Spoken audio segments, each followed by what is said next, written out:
पुनरुत्थान दिनर आशीर्वाद एवं पवित्र सभा आसीअछि। बसंत पर्वगुड़िकर भाग मध्यरु निस्तार पर्व एवं खमीर शून्य रोटीर पर्व परे परमेश्वर आम्भमानंकु पुनरुत्थान दिनर अनुमति देले। निस्तार पर्व आम्भमानंक निमंते बहुमूल्य पर्व अटे। आउ सही प्रकार खमीर शून्य रोटीर पर्व और पुनरुत्थान दिन मध्य कोन समस्त पर्व रे महत्वपूर्ण अर्थ निहित नहीं। धार्मिक मानंकर पुनरुत्थान एवं अधार्मिक मानंकर पुनरुत्थान अछि, जहार शेष रे समस्त मनुष्य मानंकु सम्मुखीन करबाकू पड़िबो। मते आशा अछि कि आम्भे समस्ते धार्मिक मानंकर पुनरुत्थान रे भाग नेबारे सक्षम हेबा एवं अनंत स्वर्गर राज्य को नीत हेबा। जेहेतु दुष्ट माने मरी अछंती एथिपई सेमानंकु मध्य पुनरुत्थान रो सुजोग दिया जाए, किंतु अधार्मिक मानंकर पुनरुत्थान परे परमेश्वरंक विचार एवं अनंत दंड अछि।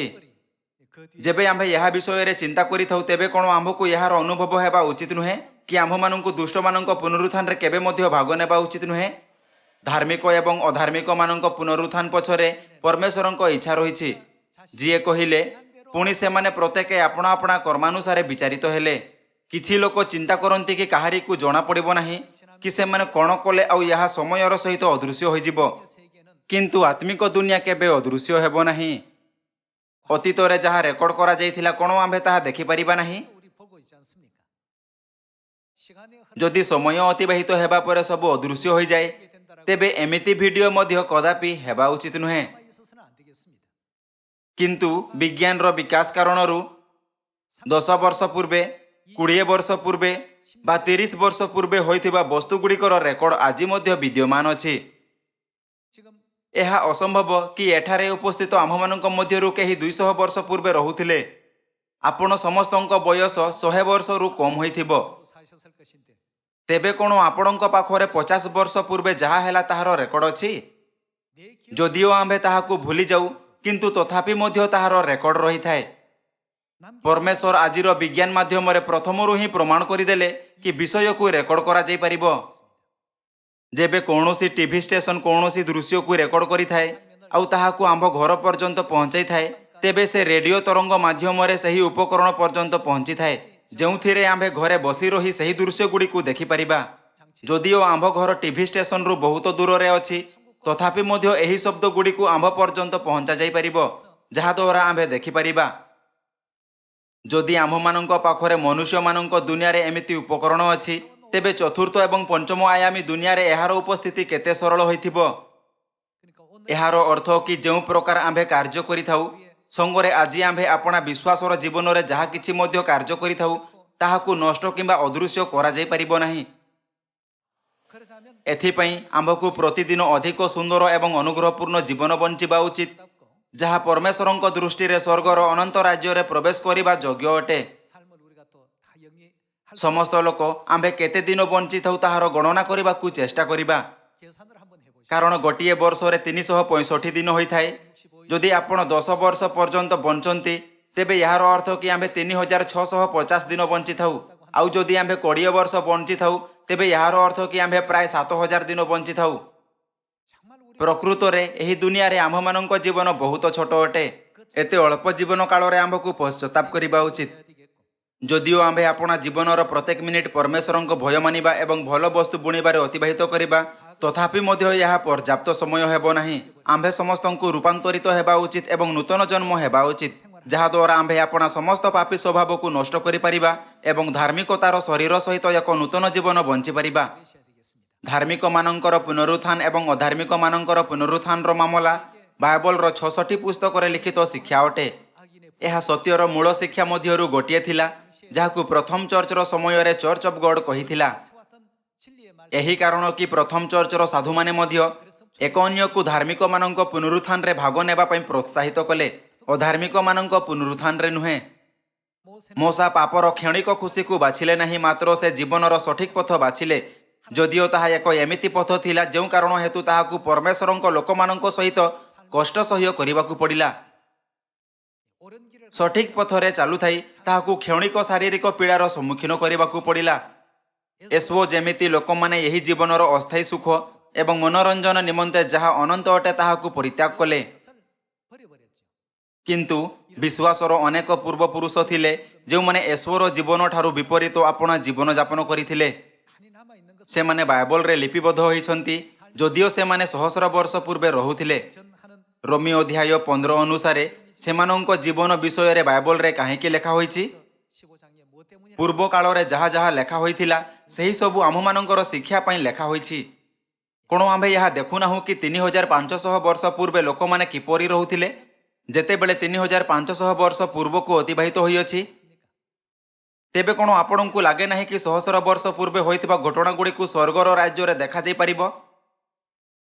जेहेतु परमेश्वर प्रत्येकंकु ताहार कर्मानुसारे प्रतिफल देबे, मते आशा अछि कि एही वर्षर पुनरुत्थान दिन एक अनुग्रहपूर्ण एवं सार्थक दिन हेबो, जहा आममानंकु मध्य अधार्मिक मानंक पुनरुत्थान रे नाही किंतु धार्मिक मानंक पुनरुत्थान रे भाग नेबा पई पथ प्रदर्शन करिथाए। आसंतु प्रेरित पुस्तक अध्याय 24 को जिबा। हाकिमंक पाखकु प्रेरित पाउलंक विरुद्ध रे अभियोग अणागला। अभियोग आनिबा परे प्रेरित पाउल हाकिमंक सम्मुखरे अपना विश्वास विषय रे जणाइले।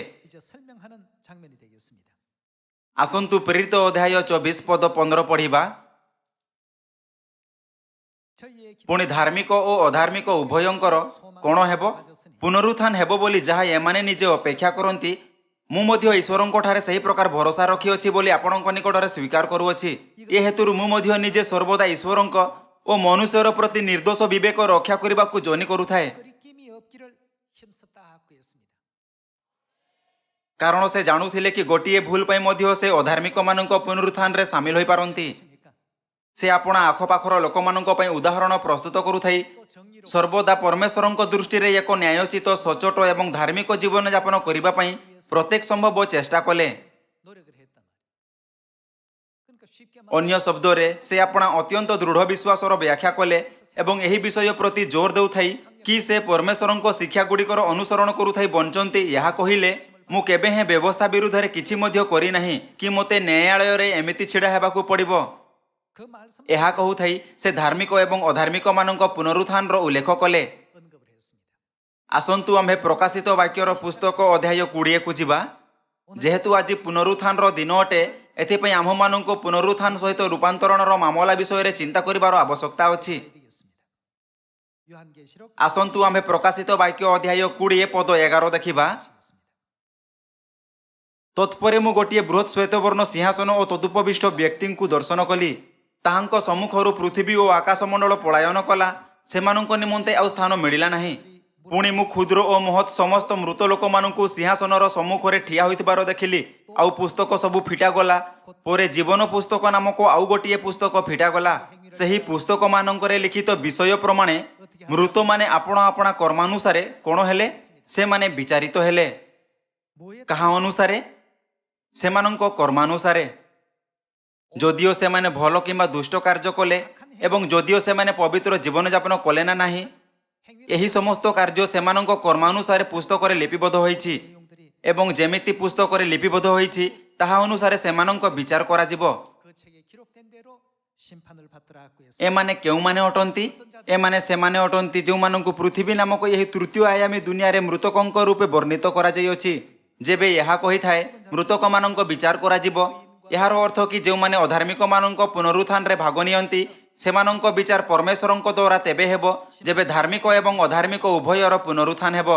आसंतु आम्भे पद 13 सहित जारी रहिबा। समुद्र आपणार मध्यवर्ती मृत मानंकु समर्पण कला, आ मृत्यु और पाताल सेमानंक मध्यवर्ती मृत मानंकु समर्पण कले। एठारे पुणी थरे सही विषय कुहा जाई अछि। पुणी सेमाने प्रत्येक आपणा आपणा कर्मानुसारे विचारित हेले। प्रत्येक व्यक्ति को ताहार कर्मानुसारे विचार करागला। एथिपई आम्भे समस्तंकु धार्मिक मानंक पुनरुत्थान रे भाग नेबारे सक्षम हेबा उचित, जहाकु परमेश्वर आममानंक निमंते प्रस्तुत करिसंती एवं अनंत स्वर्गर राज्य को उत्तराधिकारी रूपे प्राप्त करिबा उचित। विचार पूर्वे हेबाकु थिबा घटना पुनरुत्थान अटे। कोन पुनरुत्थान रो दिन सही दिन को स्मरण करिवार दिन नुहे जेबे यीशु ख्रीष्ट आपणा मृत्युर तृतीय दिन मृतक मानंक मध्यरु पुनरुत्थित होइथिले। यीशुंक मृतक मानंक मध्यरु पुनरुत्थित हेबा परे से सही स्थान को गले जोंठी शिष्य माने एकत्र होइथिले। यीशुंक पुनरुत्थान परे थमा कहिले, मु वर्तमान मध्य यीशुंक पुनरुत्थान रे कदापि विश्वास करिबि नाही। एमिति एथिपाई थिला कारण जीशुଙ୍କୁ प्रथमରୁ ହିଁ କ୍ରୁଶରେ ଟଙ୍ଗା ଯାଇଥିଲା ଏବଂ ସାଧାରଣ ଭାବେ ଏହା ବିଶ୍ୱାସ କରାଯାଉଥିଲା କି ଯେଉଁମାନେ ଯୀଶୁଙ୍କ ଉପରେ ବିଶ୍ୱାସ କରନ୍ତି ସେମାନଙ୍କୁ ମଧ୍ୟ କ୍ରୁଶରେ ଟଙ୍ଗାଯିବ। 이런 어떤 분위기가 팽배해 ସଙ୍ଗରେ ତାଙ୍କୁ କ୍ରୁଶରେ ଟଙ୍ଗାଯିବାର କେବଳ 3 ଦିନ ହୋଇଥିଲା। 십자가에 못 박히시고 이제 부활하신 지 3일밖에 안 된 상황이었습니다. ଯୀଶୁ ଇମାୟୁର ପଥରେ ଆପଣା 2 ଜଣ ଶିଷ୍ୟଙ୍କ ସମ୍ମୁଖରେ ପ୍ରକଟ ହେଲେ ଏବଂ ମରିୟମ ମଗଦଲିନୀଙ୍କ ସମ୍ମୁଖରେ ମଧ୍ୟ ଥୋମା ଏହା ବିଷୟରେ ଶୁଣିଥିଲେ, କିନ୍ତୁ ସେ କହିଲେ ମୁଁ ବର୍ତ୍ତମାନ ମଧ୍ୟ ଏହା ଉପରେ କଦାପି ବିଶ୍ୱାସ କରିବି ନାହିଁ। କ'ଣ ଆପଣ ନିଶ୍ଚିତ ଅଟନ୍ତି କି ଆପଣ ଭୁଲ ନୁହନ୍ତି? ଏହି ସମାଚାର ଉପରେ ଥୋମାଙ୍କ ଏପରି ପ୍ରତିକ୍ରିୟା ଥିଲା। ସେହିଦିନ ଥୋମା ମଧ୍ୟ ସେହି ସ୍ଥାନରେ ଥିଲେ ଯେଉଁଠି ଶିଷ୍ୟମାନେ ଏକତ୍ର ହୋଇଥିଲେ। 다 ସମସ୍ତ କବାଟ ବନ୍ଦ ଥିଲା, 이제 잠겨 있는 그런 상태였죠. 근데 예수님께서 କିନ୍ତୁ ହଠାତ୍ ଯୀଶୁ ସେମାନଙ୍କ ସମ୍ମୁଖରେ ପ୍ରକଟ ହେଲେ। 제자들이 ଶିଷ୍ୟମାନେ ଭୟଭୀତ ହେଲେ। 외부인들이 못 ଯୀଶୁ ସେଠାରେ ପ୍ରକଟ ହେଲେ ଯେଉଁଠି ଅନ୍ୟ ଲୋକମାନଙ୍କୁ ପ୍ରବେଶ କରିବାରୁ ରୋକିବା ପାଇଁ ଏକ ଗୁପ୍ତ ସଭା ଆୟୋଜିତ କରାଯାଉଥିଲା। 지금 우리 ଏହି ସମୟ ଆମ୍ଭେ ଏହି ତୃତୀୟ ଆୟାମୀ ଦୁନିଆରେ ସମୟ ଏବଂ ସ୍ଥାନ ସହିତ ପ୍ରତିବନ୍ଧିତ ଅଟୁ। କିନ୍ତୁ ଯଦି ଯୀଶୁଙ୍କ ପରି ଆମ୍ଭମାନଙ୍କ ପୁନରୁତ୍ଥାନ ଏବଂ ରୂପାନ୍ତରଣ ହୋଇଥାଏ, 된다라고 한 ତେବେ ଆମ୍ଭେ ଏମିତି ଶରୀରରେ ପରିବର୍ତ୍ତିତ ହେବା ଯାହା ତୃତୀୟ ଆୟାମୀ ଦୁନିଆ ସହିତ ଚତୁର୍ଥ ଆୟାମୀ ଦୁନିଆର ମଧ୍ୟ ଯାତ୍ରା କରିପାରିବା। 이렇게 해서 이제 ଯୀଶୁ ହଠାତ୍ ପ୍ରକଟ ହେଲେ ଯେତେବେଳେ କି ଶିଷ୍ୟମାନେ ସମସ୍ତ କବାଟକୁ ବନ୍ଦ କରି ଏକତ୍ର ହୋଇଥିଲେ। 이와 같이 등장하시고 2 ଜଣ ଶିଷ୍ୟ ଯେଉଁମାନେ ଇମାୟୁର ପଥରେ ଥିଲେ ସେମାନେ ଯୀଶୁଙ୍କୁ ଚିହ୍ନି ପାରିଲେ ନାହିଁ, ଯଦିଓ ସେମାନେ ଯୀଶୁଙ୍କୁ ଦେଖିଥିଲେ। ଯଦି ସେମାନଙ୍କୁ ଯୀଶୁଙ୍କୁ ଶେଷ ଥର ଦେଖିବାର 30 ବା 40 ବର୍ଷ ହୋଇଥାନ୍ତା ତେବେ ଏହା ବୁଝାପଡ଼ନ୍ତା, କିନ୍ତୁ ବର୍ତ୍ତମାନ 3 ଦିନ ହୋଇଥିଲା। ସେମାନେ ପ୍ରଥମେ ତାହାଙ୍କୁ ଚିହ୍ନି ପାରିଲେ ନାହିଁ, କିନ୍ତୁ ତାହାପରେ ଯେବେ ଯୀଶୁ ରୋଟି ଭାଙ୍ଗିଲେ ଏବଂ ସେମାନଙ୍କୁ ଦେଲେ, ସେମାନଙ୍କ ଆତ୍ମିକ ଚକ୍ଷୁ ଖୋଲିଗଲା ଏବଂ ସେମାନେ ଯୀଶୁଙ୍କୁ ଚିହ୍ନି ପାରିଲେ। 예수 그리스도의 ଆମ୍ଭେ ପୁଷ୍ଟି କରିପାରିବା କି ଯୀଶୁଖ୍ରୀଷ୍ଟଙ୍କ ଶରୀର ଏକ ଆତ୍ମିକ ଶରୀରରେ ପରିବର୍ତ୍ତନ ହୋଇଥିଲା ଯାହା ସମସ୍ତ ପ୍ରତିବନ୍ଧରେ ମୁକ୍ତ ଥିଲା। 해볼 수가 있겠습니다. 우리도 참 ଭବିଷ୍ୟତରେ ଯେବେ ଆମ୍ଭେ ପୁନରୁତ୍ଥାନର ଶକ୍ତିରେ ଭାଗ ନେବା, 되었을 때에는 ତେବେ ଆମ୍ଭମାନଙ୍କ ପାଖରେ ତୃତୀୟ ଆୟାମର ଶରୀର ନଥିବ।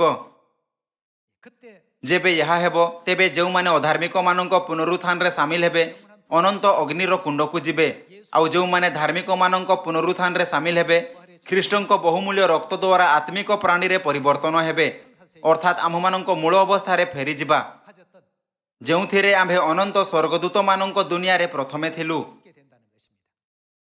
이 아버지의 그 ପିତା ଆପଣା ସତ୍ୟର ପୁସ୍ତକରେ ଏହା ଲେଖିଛନ୍ତି। 이제 우리가 ତୃତୀୟ ଆୟାମୀ ଦୁନିଆକୁ ପରିତ୍ୟାଗ କରିବା ପରେ 하게 된다면 ଆମ୍ଭେ ପଞ୍ଚମ ଆୟାମୀ ଦୁନିଆକୁ ଯିବା ଏବଂ ଚତୁର୍ଥ ଆୟାମୀ ଦୁନିଆରେ ସ୍ୱର୍ଗଦୂତମାନଙ୍କ ଉପରେ ଶାସନ କରିବା। 천사들을 다스리게 될 것이다 말이죠. ସମସ୍ତ ଲୋକ ଏହି ଅଦ୍ଭୁତ ସମୟ ବହୁତ ଦୂର ନାହିଁ, 굉장한 କିନ୍ତୁ ନିକଟ ଭବିଷ୍ୟତରେ ଏହା ଆମମାନଙ୍କ ନିମନ୍ତେ ବାସ୍ତବିକତା ହୋଇଯିବ। 현실로 다가오게 됩니다. 이 땅에 ତେବେ କ'ଣ ଆମ୍ଭକୁ ଅନନ୍ତ ଏବଂ ଶୋଭାମାନ ବସ୍ତୁଗୁଡ଼ିକୁ ଗୋଟିଏ ପଟେ ରଖିଦେବା ଉଚିତ, ଯାହାଦ୍ୱାରା ଆମ୍ଭମାନଙ୍କ ହୃଦୟ ନିରର୍ଥକ ଏବଂ ନଗଣ୍ୟ ମାମଲା ଦ୍ୱାରା ଆକର୍ଷିତ ହେବ, ଯାହା କେବଳ ଏହି ପୃଥିବୀ ସହିତ ସମ୍ବନ୍ଧିତ ଅଟେ। 수 있겠느냐 이겁니다. ଆମ୍ଭକୁ ଏମିତି ହେବାକୁ ଦେବା ଉଚିତ ନୁହେଁ। ଯୀଶୁ ଥୋମାଙ୍କୁ ଯିଏ ସନ୍ଦେହ କରୁଥିଲେ କହିଲେ, ଇଆଡ଼େ ତୁମର ଆଙ୍ଗୁଳି ବଢ଼ାଇ ମୋହର ହାତ ଦେଖ ଓ ହାତ ବଢ଼ାଇ ମୋହର କକ୍ଷ ଦେଶରେ ଦିଅ। ଥୋମା ଯାହା ଚିନ୍ତା କରୁଥିଲେ କି ସେ ଏକ ଭ୍ରମ ଦେଖୁଛନ୍ତି, ସେ ତାହା ହିଁ କଲେ ଯାହା ଯୀଶୁ କରିବାକୁ କହିଥିଲେ, ଆଉ ଦେଖିଲେ କି ତାଙ୍କ ପାଖରେ ବାସ୍ତବରେ କଣ୍ଟା ଏବଂ ବର୍ଚ୍ଛାର ଚିହ୍ନ ଅଛି। ଥୋମା ଚକିତ ହେଲେ ଏବଂ ସେ କହିଲେ, ହେ ମୋହର ପ୍ରଭୁ, ମୋହର ଈଶ୍ୱର। 힘이 살아나셔서 ଏହି ପ୍ରକାର ଯୀଶୁ ଆପଣା ସମସ୍ତ ଶିଷ୍ୟ ଏବଂ ଅନ୍ୟ ସମସ୍ତ ଲୋକମାନଙ୍କୁ 40 ଦିନ ପର୍ଯ୍ୟନ୍ତ ଜଣେଇଲେ କି ତାହାଙ୍କ ପୁନରୁତ୍ଥାନ ହୋଇଛି ଏବଂ ପରେ ଜିତ ପର୍ବତରେ ତାହାଙ୍କ ସ୍ୱର୍ଗାରୋହଣ ହେଲା।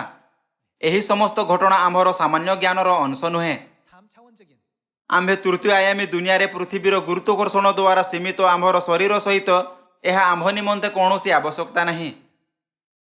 ଏମିତି ଏଥିପାଇଁ ଅଟେ କାରଣ ଯୀଶୁ ଆପଣା ମୂଳ ଆତ୍ମିକ ପ୍ରତିମୂର୍ତ୍ତି ଅର୍ଥାତ୍ ପରମେଶ୍ୱରଙ୍କ ରୂପରେ ରୂପାନ୍ତରିତ ହୋଇଥିଲେ, ଯାହା ଏକ ଭିନ୍ନ ଆୟାମୀ ଦୁନିଆ ସହିତ ସମ୍ବନ୍ଧିତ ଅଟେ।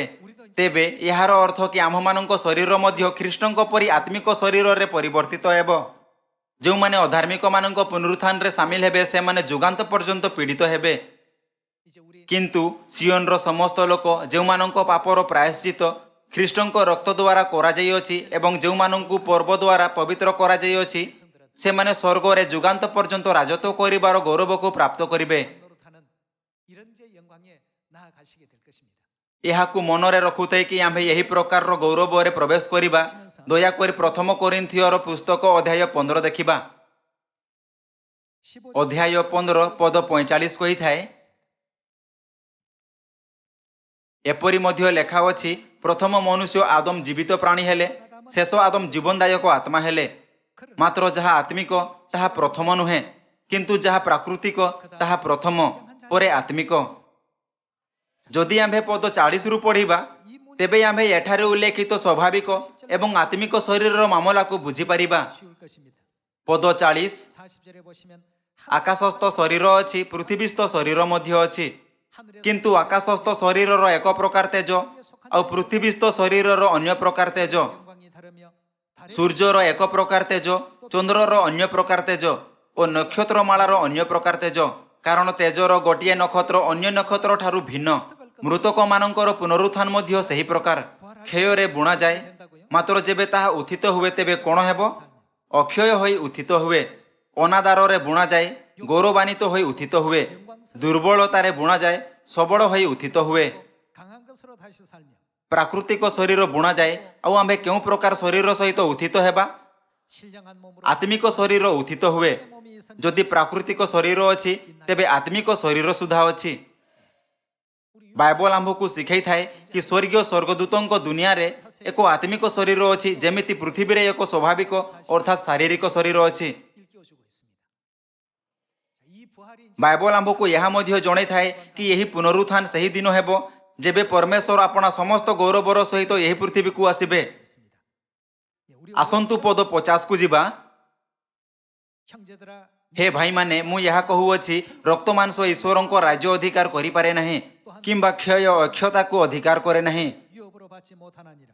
ଦେଖ, ମୁଁ ତୁମମାନଙ୍କୁ ଗୋଟିଏ ନିଗୂଢ଼ କଥା କହୁଅଛି, ଆମ୍ଭେମାନେ ସମସ୍ତେ କ'ଣ ହେବା? 것이 아니요. ମହାନିଦ୍ରା ପ୍ରାପ୍ତ ହେବା ନାହିଁ। 순식간에 어떻게 된다고요?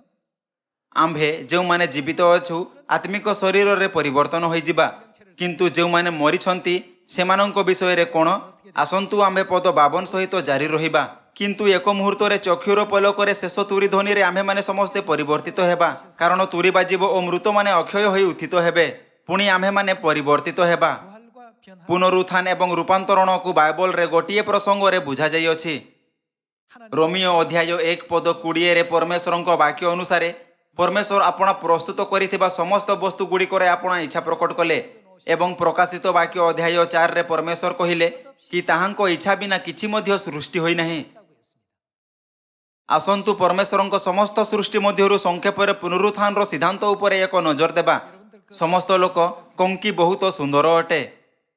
ଅଧିକାଂଶ ଜୀବ ଯେବେ ଛୋଟ ଥାନ୍ତି ବହୁତ ସୁନ୍ଦର ଦେଖାଯାନ୍ତି, କିନ୍ତୁ କଙ୍କି ଯେବେ ଛୋଟ ଥାନ୍ତି ତେବେ ସେମାନେ ଅନାକର୍ଷକ ଦେଖାଯାନ୍ତି। କଙ୍କି ଲାର୍ଭା ଟେଡପଲ ଅର୍ଥାତ୍ ବେଙ୍ଗର ସନ୍ତାନକୁ ଖାଆନ୍ତି, କାରଣ ସେମାନେ ତାହାର ପ୍ରାକୃତିକ ଶତ୍ରୁ ଅଟନ୍ତି। ଯେବେ ସେମାନେ ପାଣି ଭିତରେ ଥାନ୍ତି ତେବେ ସେମାନେ ଆପଣା ଗାଲିସି ଦ୍ୱାରା ନିଶ୍ୱାସ ନିଅନ୍ତି। କଙ୍କି ଆପଣା ଜୀବନର ପ୍ରାରମ୍ଭିକ ଚରଣକୁ ପାଣି ତଳେ ଲାର୍ଭା ରୂପେ ଅତିବାହିତ କରନ୍ତି। ଯେବେ ସେମାନେ ଏହି ଚରଣରେ ଥାନ୍ତି ତେବେ ସେମାନେ ବହୁତ ଆକର୍ଷକ ଦେଖାଯାନ୍ତି। କିନ୍ତୁ ଯେମିତି ଯେମିତି ସେମାନେ ବଡ଼ ହୁଅନ୍ତି, ସେମାନେ ଏକ ରୂପାନ୍ତରଣ ପ୍ରକ୍ରିୟା ଦେଇ ଗତି କରନ୍ତି। 변화라는 과정을 겪게 되는 것이죠. ଯେବେ ସେମାନେ ଅନେକ ଥର କେଞ୍ଚୁଲି ଛାଡ଼ନ୍ତି ଏବଂ ପୁନର୍ବାର ଜନ୍ମ ହୁଅନ୍ତି, ତେବେ ସେମାନଙ୍କ ରୂପ ସମ୍ପୂର୍ଣ୍ଣ ରୂପେ ପରିବର୍ତ୍ତନ ହୋଇଥାଏ। 과거에 ଅତୀତରେ ସେମାନେ କେବଳ ପାଣି ତଳେ ରହୁଥିଲେ, କିନ୍ତୁ ବର୍ତ୍ତମାନ ସେମାନେ ପାଣି ତଳେ ରହିପାରିବେ ନାହିଁ। 문제가 됩니다. 물 밖에 ଯେବେଠୁ ସେମାନେ ପାଣି ବାହାରେ ରହିବା ଆରମ୍ଭ କରନ୍ତି, ତେବେ କଙ୍କି ଆପଣା ଡେଣା ସହିତ ମୁହୂର୍ତ୍ତକେ ଏଣେ ତେଣେ ଉଡ଼ୁଥାଇ ଏଠି ସେଠି ହୁଅନ୍ତି। 이런 내용이 ଏହାକୁ ହିଁ ରୂପାନ୍ତରଣ କୁହାଯାଏ। 하나님 ରୂପାନ୍ତରଣ ଏବଂ ପୁନରୁତ୍ଥାନ ବିଷୟରେ ବୁଝିବାକୁ ଆମ୍ଭର ସାହାଯ୍ୟ କରିବା ପାଇଁ 그 이해를 ପରମେଶ୍ୱର ଏହି ପ୍ରକ୍ରିୟା ଦେଇ ଯିବା ପାଇଁ କୀଟମାନଙ୍କର ଦୁନିଆ ଏବଂ ପଶୁମାନଙ୍କର ଦୁନିଆକୁ ରଚନା କଲେ। 매미에 ଏମିତି କୁହାଯାଏ କି ଶିକଡ଼ା ଲାର୍ଭା 7 ବର୍ଷ ପର୍ଯ୍ୟନ୍ତ ଭୂମି ତଳେ ରହିଥାଏ। 흔히들 말하는 군뱅이라고 ସେହି ଅସୁନ୍ଦର ଏବଂ ମୋଟା ଶିକଡ଼ା ଲାର୍ଭା ଗୋଲମରିଚ ଥିବା କ୍ଷେତ୍ରର ଭୂମି ତଳେ ଦେଖାଯାନ୍ତି। 통통하게 징그럽게 생긴 그 애벌레가 있습니다.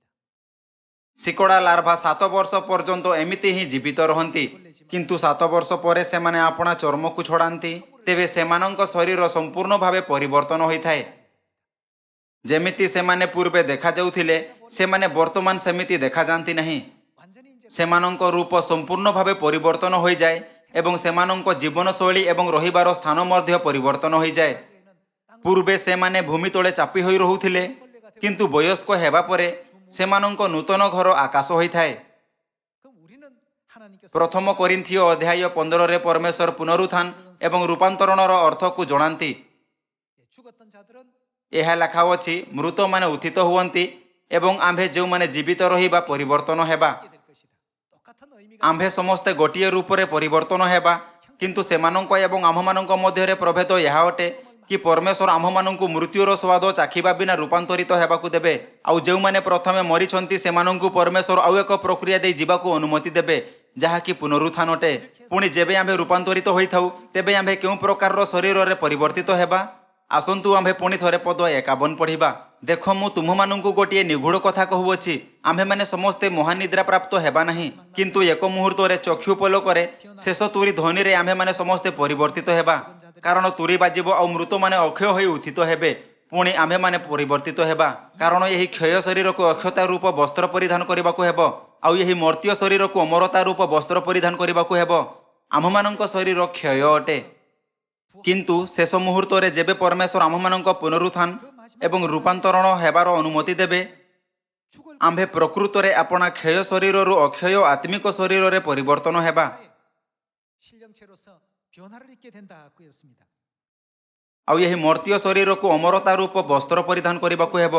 ଆସନ୍ତୁ ପଦ 54କୁ ଯିବା। କିନ୍ତୁ ଏହି କ୍ଷୟ ଶରୀର ଅକ୍ଷୟ ରୂପ ବସ୍ତ୍ର ଏବଂ ଏହି ମର୍ତ୍ତ୍ୟ ଶରୀର ଅମରତା ରୂପ ବସ୍ତ୍ର ପରିଧାନ କଲା ଉତ୍ତାରେ ଏହି ଲିଖିତ ବାକ୍ୟ ସଫଳ ହେବ, ଜୟ ମୃତ୍ୟୁକୁ ଗ୍ରାସ କରିଅଛି। 너의 이기는 ରେ ମୃତ୍ୟୁ କାହିଁ ତୋର ଜୟ, ରେ ମୃତ୍ୟୁ କାହିଁ ତୋର ନାହୁଡ଼।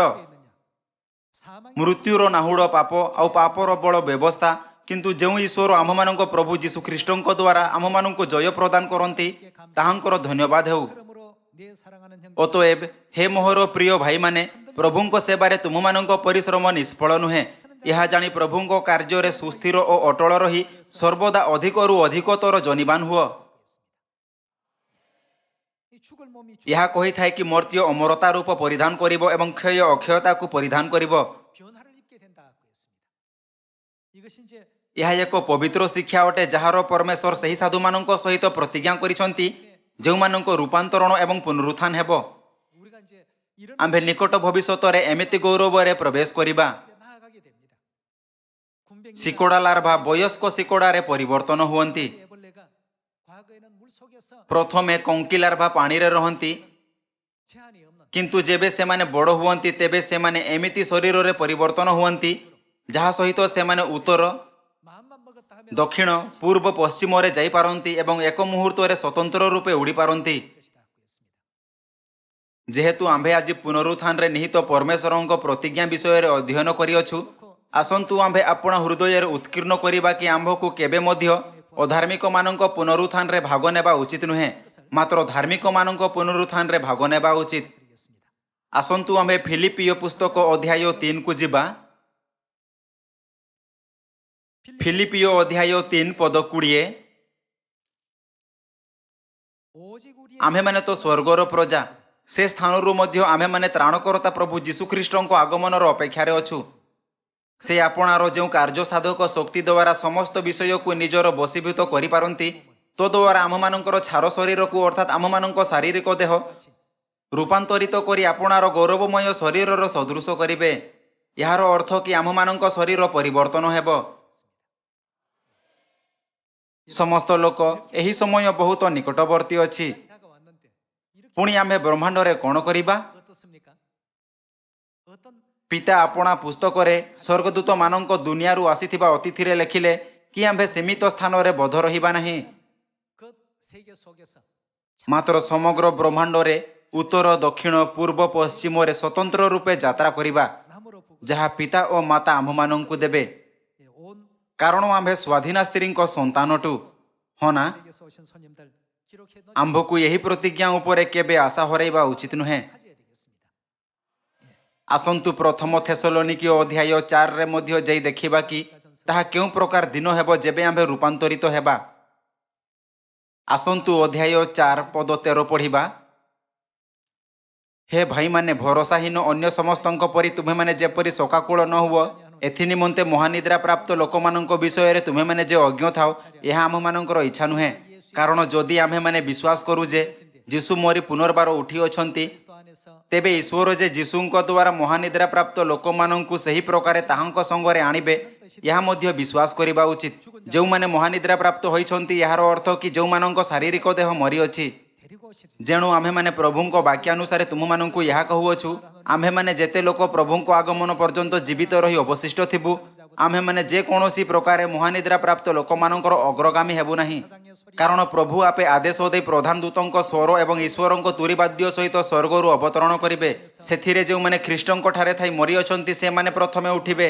ପରେ ଆମ୍ଭେମାନେ ଯେତେ ଲୋକ ଜୀବିତ ରହି ଅବଶିଷ୍ଟ ଥିବୁ, ପ୍ରଭୁଙ୍କ ସହିତ ସାକ୍ଷାତ କରିବା ନିମନ୍ତେ ଆମ୍ଭେମାନେ ସେମାନଙ୍କ ସହ ମେଘମାଳାରେ ଶୂନ୍ୟମଣ୍ଡଳକୁ ନୀତ ହେବୁ। ଏହି ପ୍ରକାରେ ଆମ୍ଭେମାନେ ସର୍ବଦା ପ୍ରଭୁଙ୍କ ସହିତ ରହିବୁ। ଅତଏବ ଏହି ସମସ୍ତ ବାକ୍ୟ ଦ୍ୱାରା ତୁମେମାନେ ପରସ୍ପରକୁ ସାନ୍ତ୍ୱନା ଦିଅ। 참으로 କ'ଣ ଏହି ବାକ୍ୟ ପ୍ରକୃତରେ ସାନ୍ତ୍ୱନା ଦେବା ଯୋଗ୍ୟ ନୁହେଁ? ଆସନ୍ତୁ ଆମ୍ଭେ ସେହି ଗୌରବଶାଳୀ ସମୟର ଆଶା କରିବା ଯେବେ ଆମ୍ଭେ ସମସ୍ତେ ଧାର୍ମିକମାନଙ୍କ ପୁନରୁତ୍ଥାନରେ ଭାଗ ନେବା ଏବଂ ଆପଣା ପିତା ଓ ମାତାଙ୍କ ଅନନ୍ତ ରାଜ୍ୟକୁ ଫେରିବା, ଯାହା ଆମମାନଙ୍କ ଅନନ୍ତ ଘର ଅଟେ। 관된 그 시간을 소망하면서 이제는 다시 ପରମେଶ୍ୱର ଆମମାନଙ୍କୁ ପାପ ଓ ମୃତ୍ୟୁର ଶକ୍ତିରୁ ମୁକ୍ତ କରିଛନ୍ତି। 있지 아니하고 ପରମେଶ୍ୱର ଆମମାନଙ୍କୁ ସ୍ୱାଧୀନା ସ୍ତ୍ରୀଙ୍କ ସନ୍ତାନ ହେବାର ଅନୁମତି ଦେଇଛନ୍ତି, 우리가 자유자의 ଯାହାଦ୍ୱାରା ଆମେ ଧାର୍ମିକମାନଙ୍କ ପୁନରୁତ୍ଥାନରେ ସାମିଲ ହୋଇପାରିବା। 참할 수 있도록 허락해 놓으셨습니다. କିନ୍ତୁ କିଛି କାର୍ଯ୍ୟ ରହିଛି ଯାହାକୁ ଆମ୍ଭେ ସେ ପର୍ଯ୍ୟନ୍ତ କରିବା ଉଚିତ ଯେ ପର୍ଯ୍ୟନ୍ତ ପିତା ଆମମାନଙ୍କୁ ନେବାକୁ ଏହି ପୃଥିବୀକୁ ଆସିନାହାନ୍ତି। ପରମେଶ୍ୱର ପ୍ରତିଜ୍ଞା କରିଛନ୍ତି କି ସେ ଆମମାନଙ୍କୁ ଆମ୍ଭର କାର୍ଯ୍ୟ ଅନୁସାରେ ପ୍ରତିଫଳ ଦେବେ। ଆସନ୍ତୁ ଆମ୍ଭେ ସେହି ପ୍ରତିଜ୍ଞାକୁ ଆପଣା ମନରେ ରଖିବା ଏବଂ ସୁସମାଚାର ନିମନ୍ତେ କଠିନ ପରିଶ୍ରମ କରିବା, ଯାହାଦ୍ୱାରା ଆମ୍ଭର ବହୁତ ଗୁଡ଼ିଏ ସୁନ୍ଦର କାର୍ଯ୍ୟ ସ୍ୱର୍ଗୀୟ କାର୍ଯ୍ୟର ପୁସ୍ତକରେ ଲିପିବଦ୍ଧ କରାଯାଇପାରିବ। 이 땅 ଏହି ପୃଥିବୀରେ ବସ୍ତୁ ବାସ୍ତବରେ କ୍ଷଣିକ ଏବଂ ଅସ୍ଥାୟୀ ଅଟେ। ସମୟ ଅତିବାହିତ ହୁଏ। 굉장히 ଆମ୍ଭେ ପ୍ରାୟ ଚିନ୍ତା କରିଥାଉ, କ'ଣ 10 ବର୍ଷ ଅତିବାହିତ ହୋଇଛି, କ'ଣ 20 ବର୍ଷ ପ୍ରଥମରୁ ଅତିବାହିତ ହୋଇଛି। ଏମିତି ଲାଗିଥାଏ କି ଯେମିତି କି ଗତକାଲିର ବିଷୟ ଅଟେ ଯେବେ ପିତାଙ୍କ ସ୍ୱର୍ଗାରୋହଣ ହେଲା। ଏହା ବହୁତ ଆଶ୍ଚର୍ଯ୍ୟଜନକ ଅଟେ। ଏହା ମିଥ୍ୟା ପରି ଲାଗିଥାଏ। 시간이 압축되어서 ମୋତେ ପ୍ରାୟ ଏମିତି ଲାଗିଥାଏ କି ଆମ୍ଭେ ସଙ୍କୁଚିତ ସମୟର କାନ୍ଥକୁ ଅତିକ୍ରମ କରିଅଛୁ। 기분이 들 때가 많습니다. ମୋତେ ଆଶା ଅଛି କି ଯେଉଁ ସମୟ ବାକି ଅଛି ସେଥିରେ ମଧ୍ୟ ଏମିତି ହିଁ ଅନୁଭବ ହେଉଥିବ। 젊은 청년 ମୋତେ ଜଣା ନାହିଁ କି ଯୁବା ବୟସ୍କମାନଙ୍କ ପାଖରେ ମୋ ବୟସ ପର୍ଯ୍ୟନ୍ତ ପହଞ୍ଚିବା ଏବଂ ଏହାର ଅନୁଭବ କରିବାର ସମୟ ହେବ ନା ନାହିଁ। 과거 제가 그걸 똑같이 ଯେବେ ମୁଁ ସେମାନଙ୍କ ବୟସର ଥିଲି, ସେହି ସମୟ ମୁଁ ବାସ୍ତବରେ ବଡ଼ ଲୋକମାନଙ୍କ କଥାକୁ ଧ୍ୟାନ ଦେଉନଥିଲି। ମୁଁ କେବଳ ଚିନ୍ତା କଲି, ମୋତେ ଲାଗେ କି ପ୍ରତ୍ୟେକ ବଡ଼ ହେବା ପରେ ଏମିତି ହିଁ କଥାବାର୍ତ୍ତା କରନ୍ତି। କିନ୍ତୁ ଏହା ଆମ୍ଭମାନଙ୍କ ଆତ୍ମା ବିଷୟରେ ପରମେଶ୍ୱରଙ୍କ ସତ୍ୟ ବାକ୍ୟ ଅଟେ। ଆସନ୍ତୁ ଆମ୍ଭେ ଏମିତି କାର୍ଯ୍ୟ କରିବା ନାହିଁ ଯାହା ଆମ୍ଭକୁ ଅଧାର୍ମିକମାନଙ୍କ ପୁନରୁତ୍ଥାନ ଆଡ଼କୁ ନେଇଯାଏ, କିନ୍ତୁ ଆସନ୍ତୁ ଆମ୍ଭେ ସମସ୍ତେ ଧାର୍ମିକମାନଙ୍କ ପୁନରୁତ୍ଥାନରେ ଭାଗ ନେବାରେ ସକ୍ଷମ ହେବା, ଯାହାଦ୍ୱାରା ଆମ୍ଭେ ଆପଣା ମର୍ତ୍ତ୍ୟ ଶରୀରକୁ ଅମରତା ଶରୀରରେ ପରିବର୍ତ୍ତନ କରିବାର ଅନୁଭବରେ ସାମିଲ ହୋଇପାରିବା। 부탁드리겠습니다. ଆଜି ପବିତ୍ର ପୁନରୁତ୍ଥାନର ଦିନ ଅଟେ। ଏହା ସେହି ଦିନ ଅଟେ ଯେବେ ଖ୍ରୀଷ୍ଟ ମୃତକମାନଙ୍କ ମଧ୍ୟରୁ ଉତ୍ଥିତ ହୋଇଥିଲେ ଏବଂ ଏହା ସେହି ଦିନ ଅଟେ ଯେବେ ସେ ମୃତ୍ୟୁ ଏବଂ ଅନ୍ଧକାରର ଶକ୍ତିକୁ ସମ୍ପୂର୍ଣ୍ଣ ଭାବରେ ବିନଷ୍ଟ କରିଥିଲେ। ମୁଁ ଆଶା କରୁଅଛି କି ଅନ୍ଧକାରକୁ ସମ୍ପୂର୍ଣ୍ଣ ଭାବେ ନଷ୍ଟ କରାଯିବ ଓ ପାପ ଏବଂ ମୃତ୍ୟୁ ଆଡ଼କୁ ନେତୃତ୍ୱ କରୁଥିବା ସମସ୍ତ ବିଚାର ଆମମାନଙ୍କ ହୃଦୟରୁ ନଷ୍ଟ ହୋଇଯିବ, ଯାହାଦ୍ୱାରା ପରମେଶ୍ୱର ଯିଏ ଜ୍ୟୋତି ଅଟନ୍ତି ସମ୍ପୂର୍ଣ୍ଣ ଭାବେ ଆମ୍ଭଠାରେ ବାସ କରିବେ ଏବଂ ଆମ୍ଭେ ଆପଣା ଅବଶିଷ୍ଟ ଜୀବନ ପରମେଶ୍ୱରଙ୍କ ସହିତ ଖୁସିରେ ବଞ୍ଚିପାରିବା। ଆପଣଙ୍କ ବହୁତ ବହୁତ ଧନ୍ୟବାଦ। ପରମେଶ୍ୱର ଆପଣଙ୍କୁ ଆଶୀର୍ବାଦ କରନ୍ତୁ।